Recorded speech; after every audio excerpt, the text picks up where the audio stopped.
আজকের দুপুরটা একটু স্পেশাল, কারণ আজ আমাদের বাড়িতে রান্না হয়েছে ইলিশ। হ্যালো এভরিওয়ান, আমি ঋতু। আমার নতুন আর একটি ভিডিওতে তোমাদের সবাইকে অনেক অনেক ওয়েলকাম জানাই। আজ হলো মঙ্গলবার। আজকের দিনটাও অন্য দিনের মতোই শুরু হয়েছে। মেয়েকে স্কুলে পাঠানো, সকালে ঘরের কাজ করা, পূজা করা, তারপর রান্না করা। আজকে আমি আগে থেকেই ঠিক করে রেখেছিলাম যে আজকে ইলিশ মাছ রান্না করব। আজকে ভিডিওতে আমি আর সকালের কাজকর্মগুলো দেখাইনি।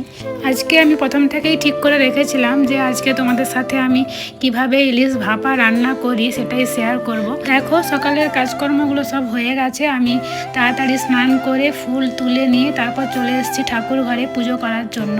তো এখন আমি খুব ভালো করে পুজোটা করে নিচ্ছি, আর তারপর আমি চলে এসেছি রান্নাঘরে। তো ইন্ডাকশানে ফার্স্টে আমি ভাতটা বসিয়ে নিলাম, তারপর আমি ইলিশ ভাপার জন্য সমস্ত কিছু প্রিপারেশন করে নিচ্ছি। ইলিশ মাছটা অনেকটাই বড় ছিল, তাই এতগুলো পিস বেরিয়েছে। তো আমরা সবাইকে শেয়ার করে তারপর খেয়েছি। তো আজকে আমি রান্না করব 3 পিস মাছ আমাদের জন্য। তো এটা আমি ইলিশ ভাপা রান্না করব, আর একদমই আমার মতো করে, আমি যেরকমভাবে খেতে ভালোবাসি ঠিক সেরকমভাবেই রান্না করব। তো প্রথমে শিলে আমি একটু পোস্ত, তারপর একটু সর্ষে নিয়ে নিচ্ছি, আর সঙ্গে নেবো একটু পেঁয়াজ আর একটু রসুন। আমাকে এই রসুনটা খুব ভালো লাগে এতে। আর এতে দেবো হচ্ছে কাঁচা লঙ্কা, শুধুমাত্র কাঁচা লঙ্কাই থাকবে, আমি লঙ্কা গুঁড়ো দিই না এতে, কারণ আমার মেয়েও খাবে। আর কাঁচা লঙ্কার যে গন্ধটা, ওটাই এর রান্নার স্বাদটা আরও অনেক বাড়িয়ে দেয়। তো আমি এখন শিলে বেটে নিচ্ছি খুব ভালো করে। একটা সুন্দর দুপুর, গরম ভাত, ইলিশের ভাপা, এগুলো হয়তো খুব সাধারণ, কিন্তু এই সাধারণ মুহূর্তগুলোই একদিন সবচেয়ে বেশি মনে পড়ে। সংসারের কাজ তো প্রতিদিনই থাকবে, দায়িত্বও থাকবে, কিন্তু তার মাঝেও যদি নিজের মানুষদের সঙ্গে দুটো ভালো মুহূর্ত তৈরি করা যায়, সেটাই তো আসল প্রাপ্তি।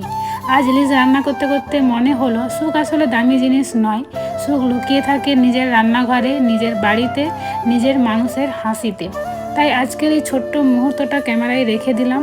হয়তো কয়েক বছর পরে এই ভিডিওটাই দেখে মনে হবে কি সুন্দর একটা সাধারণ দিন ছিল আমাদের। তোমাদের বাড়িতে ইলিশ কিভাবে রান্না করতে সবচেয়ে বেশি ভালো লাগে সেটা কমেন্টে অবশ্যই জানিও। তবে আমাদের বাড়িতে ইলিশ এলে প্রথমে ইলিশ ভাপাটাই রান্না করা হয়, কারণ আমরা সবাই ইলিশ ভাপা খেতে খুবই পছন্দ করি। যাই হোক, তোমাদের সাথে কথা বলতে বলতে কিন্তু আমার ইলিশ ভাপার প্রিপারেশনটা প্রায় হয়েই গেল। এবার আমি গ্যাসে বসিয়ে দিলাম, আর আরেকটা কড়াই এপাশে আমি রান্না করে নিচ্ছি কুঁদরি ভাজা, মানে আর যে রান্না হবে আর কি আজকে আমাদের। কুঁদরি ভাজাগুলো হয়ে গেছে, তো আমি এগুলো এখন তুলে নিচ্ছি। আর তারপর আমি দেখলাম যে বেসিনে অনেকগুলো বাসন জমা হয়ে গেছে, তো সঙ্গে সঙ্গে আমি বাসনগুলোও ধুয়ে নিচ্ছি ওই রান্না করার সাথে সাথেই। আর সঙ্গে সঙ্গে বাসনগুলো ধুয়ে নিলে কি হবে না, রান্নাঘরটা